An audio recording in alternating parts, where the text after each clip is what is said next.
Hey there, and welcome to this episode of The Cutting Room Floor. We are beginning a brand new series here at Sunny Slope, and it's one that I'm really excited about. It's a series on the book of Leviticus. Now, I know that for many people, that is an immediate non-starter because Leviticus feels like one of these books that's really old and out of date and irrelevant because it has all these laws and rules and regulations that don't seem to apply much today. But over the next couple months, I am really hoping that we're going to see how not only is this book relevant, but it's a powerful and beautiful portrayal of what the gospel is all about. So I'm really looking forward to this. Now, strangely enough, we started this past Sunday with a message, not from, well, a little bit from Leviticus, but mostly from the book of Exodus. And we focused on how God's presence descended into the tabernacle, into a place called the tent of meeting. And the tabernacle, or the tent of meeting, is a place that is so central to understanding so much about the book of Leviticus, but also just so much about God's relationship with his people and their identity. And so the tabernacle is really central in our Old Testament and our Old Testament understanding of who God is. So I thought what it would be actually kind of fun to do is to give you a little bit of a tour of what the tabernacle would have looked like. The tabernacle was it was about the size, it was a little bit smaller, maybe about half the size of an American football field. So what is that about? It's probably maybe 40 yards or so. It's a little less than half. And it was a structure that was enclosed by a sort of a set of fabric curtains made out of animal skins, with furniture in the outer courtyard, and then it had a structure on the east side of the tabernacle where you'd find the Ark of the Covenant. I'm going to go ahead and show and share my screen, and this way you'll be able to see just what it is that we're talking about. So this is the tabernacle. This is what it looks like. And we're going to start, I'll take you on some pictures closer up, but the first place that I want to start is right over here. It's near the entrance. What you have to know about the entrance is that the entrance to the tabernacle would have been on the west side of the entire structure. And so over here is east, right? And that would be north, right? Now, that was important because if you go back into the book of Genesis, you'll remember that when Adam and Eve are expelled from the garden, what happens is they are moved east from the presence of God. And then that motif continues through the book of Exodus. And so when Cain kills Abel, he is then expelled and he makes his way further east. And then later on, it's the people in Babylon who are yet further east. And so there's this eastward momentum that begins in the Garden of Eden, this eastward movement away from the presence of God. So when you have the tabernacle and it's on the entrance here is on the west side, that means that to go into the tabernacle and to go towards the Holy of Holies and to go towards this tent of meeting, you are actually moving in an eastward direction. And the meaning there is that you are actually moving back into the presence of God. You are moving closer again to the presence of God. And so that idea, of course, then is central to what the tabernacle is all about. It's not just a place of worship, but it's actually a place to experience and to encounter the fullness of God's presence dwelling among his people. Now, let me take you to the next slide. This is a kind of a mock-up that I have. Oops, I should clear all those drawings. There we go. This is a mock-up of the tabernacle that I bought a couple years back that gives you a pretty good, it's actually a pretty good and clear picture of what the tabernacle is all about. So here we would be standing on the outside of the tabernacle, and you can see that this is the way that this is embroidered, it's hard to know exactly what it would have looked like, but maybe something like this. One of the things that was clear is that, especially, and we'll see it more as we get closer over here, the embroidery and the artwork on the curtains consisted of at least two things. One of them being pomegranates and palm trees. And that was reminiscent of the Garden of Eden. That was a way to take the people's minds back to that perfect garden where God's presence dwelled with humanity, and where Adam and Eve enjoyed perfect and full communion with God in the Garden of Eden. And so the tabernacle, in that sense, is really like a miniature reconstituted Garden of Eden. All right, let's move into the tabernacle. This is a view I'll show you here. This is a view kind of looking from the from above. You can see a couple things here. All these things here, excuse me, are slaughtering tables. And they really just serve a functional purpose. These were where the animals being brought as sacrifices and being brought as offerings, that's where they would have been killed. The law required killing animals in a specific way, and you had to sort of kill them and then butcher them and flay them out. Sometimes parts of the animal were given to the priests for their food and for their consumption, other times not. But from a functional point of view, you need to have all these different tables where the priest could then slaughter the animals, or in some cases, the person bringing the offering could also slaughter the animals there on those tables. You'll see over here, this then is the altar. This would have been the place where, once the animals had been slaughtered, once they'd been properly killed and properly butchered, then you would actually bring the animal and place it up on this altar. And that's where then the priest would light fire, or there would be fire on it that would consume that entire animal that had been put upon that altar. One thing that is worth noting here is that there's a progression as you move towards into the presence of the most holy place. The furniture takes on, there's different kinds of furniture. So here's what I mean by that. This here, the altar, and this bronze basin, which is more clearly seen right over here, these would have been made probably out of wood, but then inlaid with bronze.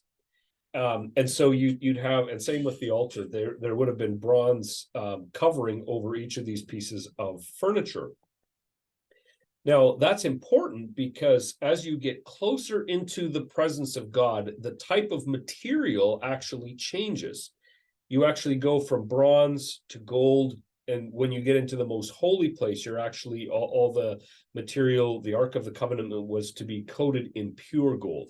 And so there's a progression there from bronze, gold, pure gold, that is meant to emphasize the closer you get to God, the more pure and perfect and you might say valuable, I suppose, maybe that's not the best word, but the closer you get to God, the more pure and perfect you become, or the more pure and perfect God's presence is. And so there's kind of that progression as you move inward. All right, let's go now. This is, I already kind of covered this, so I won't say too much more about it. This gives you kind of a glimpse of what that altar would have been. You can see there's these metal or these holes in the grating that would allow the blood and other material to kind of drop down through like that. Now we're getting closer. We're getting closer now into the presence of God.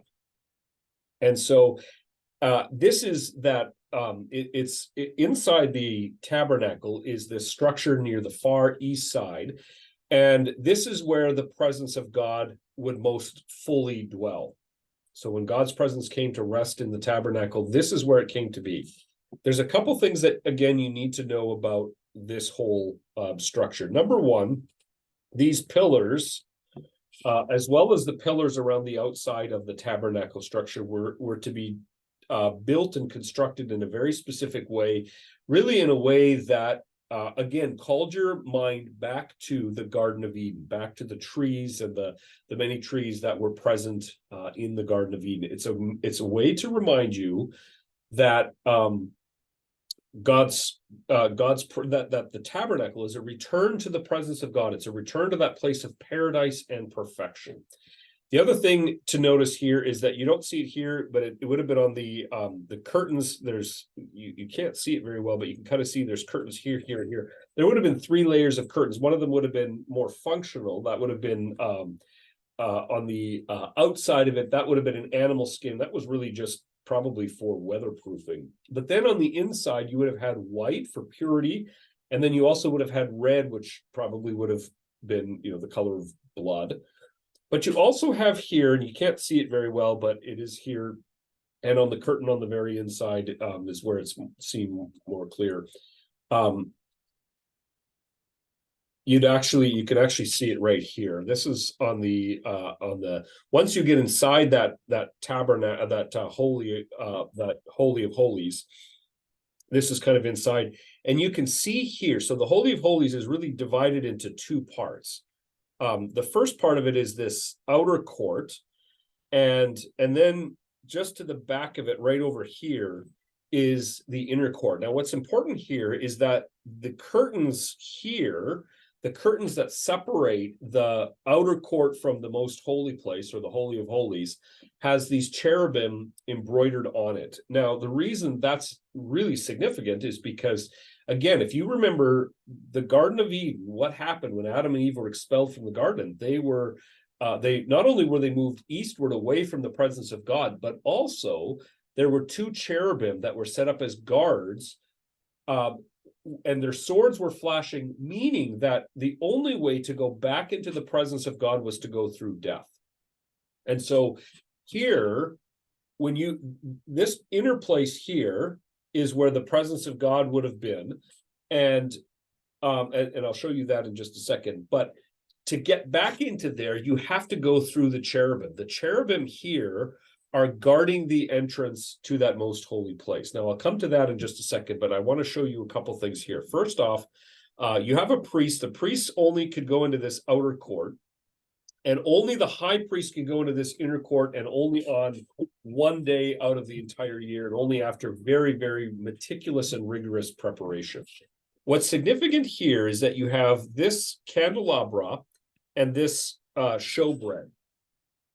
That was a way of symbolizing the light of God. So there's 7 candles, and that kind of harkens back to creation in a sense. That takes you back to the 7 days of creation. That's what many scholars think. It's kind of a way of just reminding you of God's creative presence, Garden of Eden. But maybe more importantly is that the lights are shining down on these loaves of bread. Now, the loaves of bread, there were 12 of them. And if you know a little bit about the Old Testament, you know that there were 12 tribes of Israel. And so the message here and the meaning is that the light of God's presence is shining down on his people. That's sort of the symbolic meaning of that. The light of God's presence is shining down on his people. And so you have that sort of reminder that God dwells with his people. Inside that Ark of the Covenant, once you go through those curtains there, then you reach this most holy place. And by all accounts, it was not a very large space, but inside this space is where you had the Ark of the Covenant. And the Ark of the Covenant had on it the mercy seat. That's where it was sort of a slab of metal, of pure gold. And you had on top of that 2 angels or 2 cherubim whose wings touched. And then the blood would be poured down on that mercy seat. And that mercy seat is where God's presence came. That was, in a sense, God's throne room. And so inside that Ark of the Covenant, so if you could lift the lid off that Ark of the Covenant, if you could move that mercy seat, inside you'd find the staff from Aaron, that blossom that reminded the people of their redemption from Israel, but also you had the tablets of stone, you had the covenant.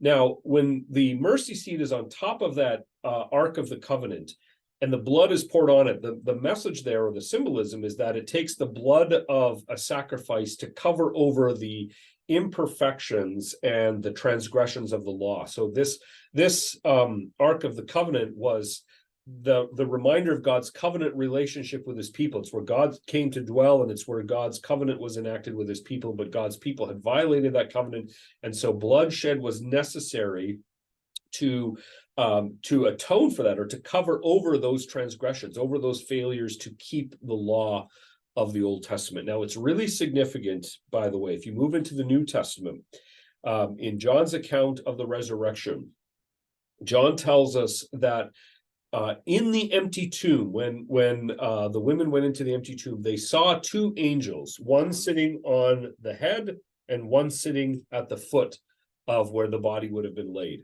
What John is doing there is he's trying to show us that in a sense, the empty tomb recreates this Ark of the Covenant. And so you have the two angels that would have been over top of the Ark of the Covenant, and Jesus would have been here, but now he's not, because he's resurrected. And so the presence of God has come in Jesus and has fulfilled the meaning and the intention and the purpose of the Ark of the Covenant. In other words, the Ark of the Covenant, Jesus is the true Ark of the Covenant. He's the true tabernacle. He's the true one in whom we find and experience the presence of God.